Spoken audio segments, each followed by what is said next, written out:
Building a third In-N-Out burger here in Just Colorado for Springs. you. Yeah, just for me. It's the first one on the west side, so I'm very excited about it. You know, we live on the west side, you live on the southwest side, but you know, we go to In-N-Out Burger A lot. quite frequently. You got to drive all the way up to Interquest, so if you don't live on that side of town and you're a big burger fan, this is very exciting. However, it's right in an area of town that's already very busy, so some people are worried about the congestion it could cause. Yeah, a good location in terms of getting a lot of customers there, but worried about that already being a very busy road along Garden of the Gods. And this is just west of I-25. You've probably seen the construction happen. And there's just a lot of other restaurants, businesses, a lot of comings and goings in terms of traffic. That's where we join KRDO 13 Scott Harrison, the road warrior, who's live to explain what kind of traffic impacts we can expect this time around. Scott.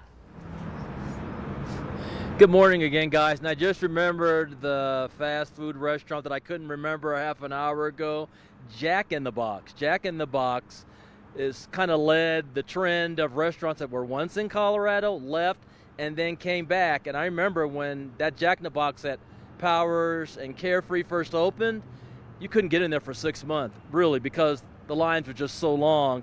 And the same thing has happened with the Whataburgers and the In-N-Outs that have come here over the last few years. Here's the latest In-N-Out you see under construction behind me.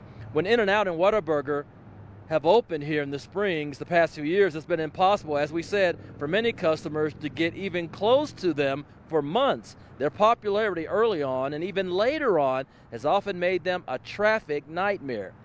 We're showing you drone video of the construction site, which is already busy with a Chick-fil-A, the Juicy Seafood, a Village Inn, and Freddy's Frozen Custard, along with 2 hotels in this area. The trend of heavy traffic around trendy restaurants started during the pandemic. With many fast food restaurant lobbies closed, drive-thrus became more popular, immensely popular. And even after the peak of the pandemic, drive-thrus seemed to remain more popular than eating inside. Those long drive-through lines along busy major streets are what contribute to traffic congestion. But city officials say that they've taken steps to address that. You're requiring these places now to have just like bigger capacity in their drive-throughs to be able to handle most of their drive-through traffic on their site and not have it spill out onto a street or a road or something like that. Absolutely. Basically, that's what we're saying is that, you know, we look at we ask them in their development process, maximize your queuing as much as possible with the site that you have.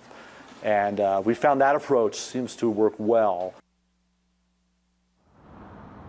Now, the city says that another recent trend is as more In-N-Outs and Whataburgers open, they become less of a novelty to people, and the initial crowds no longer last as long as they used to.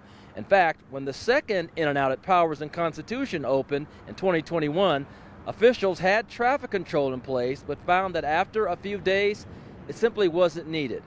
So we'll see if those trends continue when this In-N-Out opens. The franchise, when we asked them last week, wouldn't tell us the specific opening date, but some earlier reports have said either late this summer or earlier this fall. We'll see what happens. We're live in Colorado Springs. I'm the road warrior, Scott Harrison, for KRDO 13.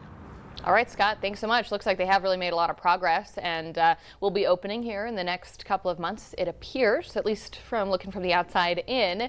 Stories like these, infrastructure, other road projects, or traffic. Road warrior Scott Harrison is with us each and every morning, looking out for you and your commute. And we know how important this segment is, but we need to hear from you. What are you seeing in your neighborhood? What questions do you have for Scott? Be sure and reach out, road warrior at krdo.com.